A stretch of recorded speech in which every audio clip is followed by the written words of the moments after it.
ज्योतिबा फुले सावित्रीबाई फुले के जीवन पर आधारित फिल्म फुले को दलित समाज की महिला, बच्चे, युवाओं के साथ फिल्म देखने फिनिक्स मॉल पहुंचे। वहीं मनोज परमार, जहां वह अपने समर्थकों के साथ नारेबाजी करते हुए थिएटर में प्रवेश किया। उन्होंने सभी से आग्रह किया कि इस फिल्म से प्रेरणा लेकर निकले। इस तरह सावित्रीबाई फुले ने संघर्षरत जीवन से महिला को सम्मानित दिशा दिखाई। वहीं सावित्रीबाई फुले भारत देश की प्रथम महिला प्रिंसिपल थी। ये महिला अधिकार संघर्ष के बाद आज पूरे विश्व में महिलाएं उच्च मुकामों पर पदस्थ हैं, जैसे हमारे देश की राष्ट्रपति द्रौपदी मुर्मू, इंदौर की पूर्व सांसद सुमित्रा महाजन जैसे कई उदाहरण आपके समक्ष है।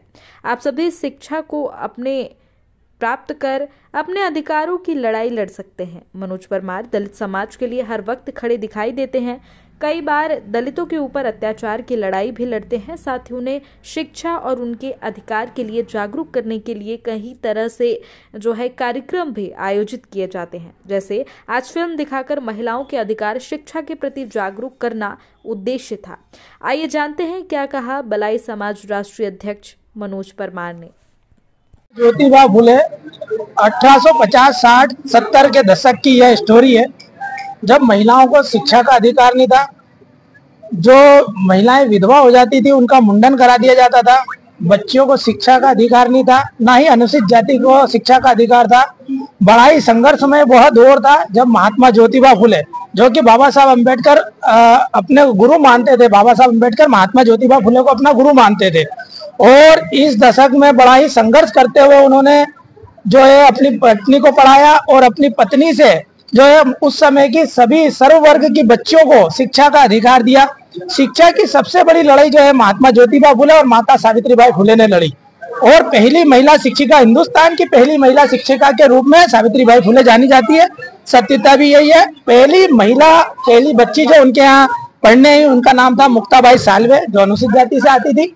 यह हमारे लिए बड़ा हर्ष का विषय है कि इतिहास में जो कुछ इतना सत्य है, प्रगाढ़ सत्य, वो आज किसी के माध्यम से, पिक्चरों के माध्यम से हमारे सामने लाया जा रहा है कि आज हमारी बहनें अगर कलेक्टर बनी है, आईएएस बनी है, आईपीएस बनी है, एसपी बनी है, या द्रौपदी मुर्मू जैसी बहन जो देश के सर्वोच्च पद पर विराजमान है, मीरा हो, मीराबाई हो, या हमारी सुमित्रा महाजन जी हो, या ऐसी कई महिलाएं जो देश का प्रतिनिधित्व कर रही है, प्रदेश का प्रतिनिधित्व कर रही है, आधिकारिक तौर पर कर रही है या राजनयिक तौर पर कर रही है, जहां कहीं पर भी है, आज वो महात्मा ज्योतिबा फुले और माता सावित्रीबाई फुले और बाबा साहब अम्बेडकर की बदौलत है। ये जन जागरण इस पिक्चर के माध्यम से हमें देखने को मिल रहा है। इसलिए आज अखिल भारतीय भलाई महासंघ के तत्वाधान में आज समस्त अनुसूचित जाति जनजाति के सभी भाई बहन और अधिकांश रूप से बच्चे इस फिल्म को देखने आए हैं। ये फिल्म बच्चों को प्रेरणादायक है कि किस प्रकार उनको शिक्षा के लिए कितना संघर्ष करना पड़ा, उनको कितना जुल्म और जातियां उनके साथ हुई,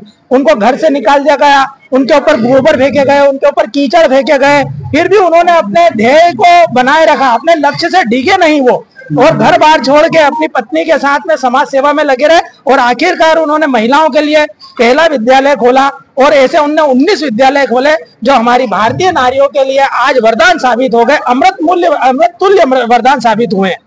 यह कहानी महात्मा ज्योतिबा फुले की है, माता सावित्रीबाई फुले की है। साथ ही इस कहानी में जो योगदान रहा लवजी उस्ताद का भी रहा, जो हमारे अनुसूचित जाति के मातंग समाज से आते, उनकी उस समय व्यायामशाला थी, तो उस समय उन्होंने भी मदद करी थी महिला शिक्षा के लिए। तो ऐसे जो अनुसूचित जाति के पुरोधा हुए या ओबीसी के पुरोधा या महापुरुष हुए, उन लोगों के कर्तव्य, उन लोगों की इस समाज के प्रति निष्ठा और उन लोगों का नारी शक्ति के प्रति समर्पण वो इस पिक्चर में दिखाया गया है।